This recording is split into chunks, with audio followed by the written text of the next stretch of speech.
traveler to Denver Airport, Colorado, is in for a scary experience. This airport has been the subject of many questions due to the unexplainable symbols, images, and stories that have surfaced. Denver Airport was built in 1995 on a span of 53 square miles. Even though Denver already had a functioning airport, a new one was decidedly built. This new airport had less runways and absolutely no new technological advancement. The only thing that this new airport has that the old one didn't is a strangely large amount of space. When looking at an aerial shot of the new airport, the layout has shocked many. Denver Airport's runways have been situated in such a way that resembles a Nazi swastika. Not only has the shape of Denver Airport been called to question, but also what is located inside. But who is in charge of all the weird nuances at this airport? The general consensus is that it is the New World Order.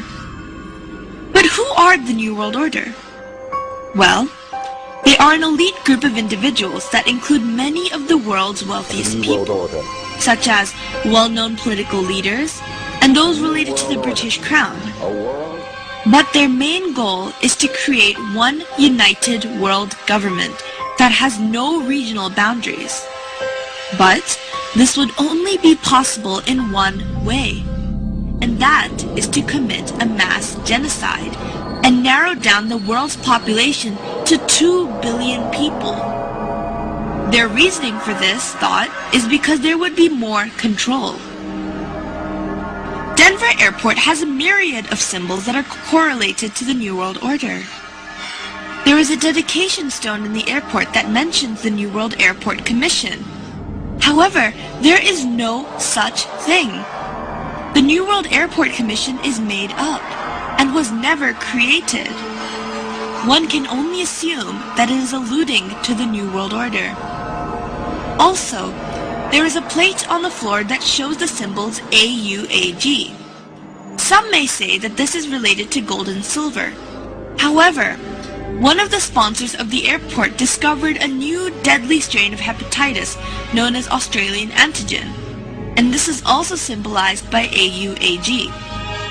What is scary is that this symbol is located right in front of a mural on a wall that is about genocide. But let's talk more about the murals in Denver Airport. The murals located in the airport are the most notable features of this airport. The main mural stretches over 4 walls and was painted by Chicano artist Leo Tanguma, who was in fact Mayan. The first mural here shows 3 dead women, an African, a Native American, and a young Jewish girl. In the background, we can see the destruction of a city and a forest. This attempts to show the destruction of the world. Another notable part of this mural is the fact that there is a little girl carrying a Mayan tablet. This alludes to the Mayan date of December 21st, 2012. This is when the Mayans predict that the world is going to go through a rebirth phase.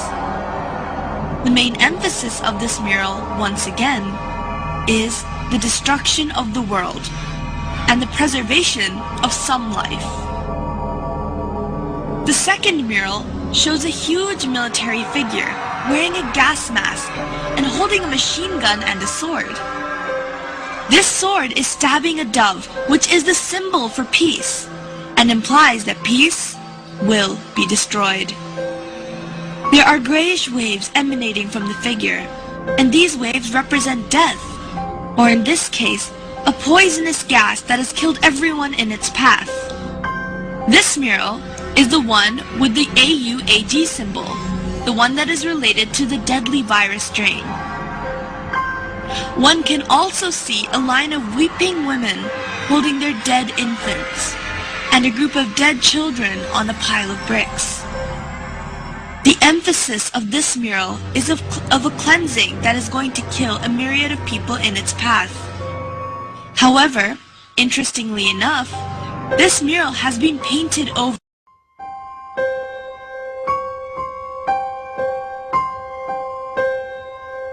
The third mural shows all of the children of the world taking their weapons from each country and giving them to a German boy, who is then molding them into something else. All the children of this scene are of different ethnicity, and all seem to be relieved. The gas mask man in the previous mural is seen dead, and there are 2 doves perched on his body. The main emphasis of this mural is to show the return of peace after all the killings have taken place, and that there will be no more need for weapons in this perfect world. The final mural has a Jesus-like figure in the middle, who is holding a plant which symbolizes rebirth. All of the people are running towards this man with happy expressions. Animals are freely roaming, and everything seems to be in perfect harmony. This final mural alludes to a new Garden of Eden, where the world is perfect size, and everything could work together in peace after the genocide that has taken place. All in all, these murals, when put together, represent the formation of a new world filled with fewer people, and this is also the goal of the New World Order, which has been seen represented throughout various parts of the airport. The symbology of the airport can still be debated, but one thing that cannot be questioned is the fact that there has been a lot of mysterious construction work underneath Denver Airport. When first constructing the airport, there were originally 5 buildings, but out of the blue, the builders were ordered to bury the buildings underground because they were supposedly built wrong. Normally, a building that is built wrong would be demolished, but in this case it was not. This allowed for an underground base to be created, but there are still workers who are sent to work in these underground bases periodically. But when they are questioned about the nature of their work, they all refuse to comment. These underground bases have been going under more construction and now have underground tunnels that connect all the buildings together. According to a contractor, these tunnels have a strange sprinkler system that was added onto the roofs of the tunnel. But this sprinkler system has no valid use, as these tunnels are concrete and underground. If relating these sprinkler systems back to the sign of AUAG in front of the mural regarding genocide, then one must begin to wonder what the use of a sprinkler in a concrete tunnel 150 feet below the ground would be. These underground bases appear to be holding rooms due to the sheer mass and size, and some say that they even allude to concentration camps. This is because 1. These holding rooms have no purpose, and when the airport authorities were questioned, they say that they are merely being used for storage.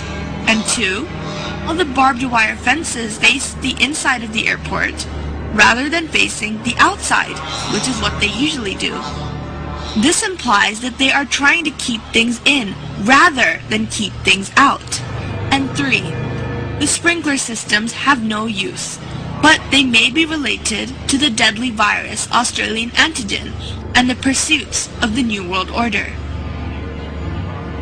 People have attempted to argue that the underground bases are being used for storage, but one fact must be questioned, and that is, why is the underground base 88.5 square miles long? And why were the 5 buildings mysteriously buried? No airport has or needs that much storage room. So what is this space really being used for? Whenever the authorities are questioned, they are not allowed to answer. We are not the only ones who seem to be fascinated with this airport. The Queen of England, alongside many other famous European royalty and politicians, are hurriedly buying property close to the airport under an alias. One can only assume that they must feel that there is something significant about this airport in order to do so. It is very easy to dismiss a conspiracy theory, but it is not hard to dismiss cold, hard facts that surround them. The odd happenings in this airport have been called to questions, but all the questions have been dismissed and have not been answered. Is the New World Order really going to attempt to take over? And if they are, does that mean that our own government is involved? Research nowadays can only do so much. Now, only time will tell. This is Zara Malik, News and Views.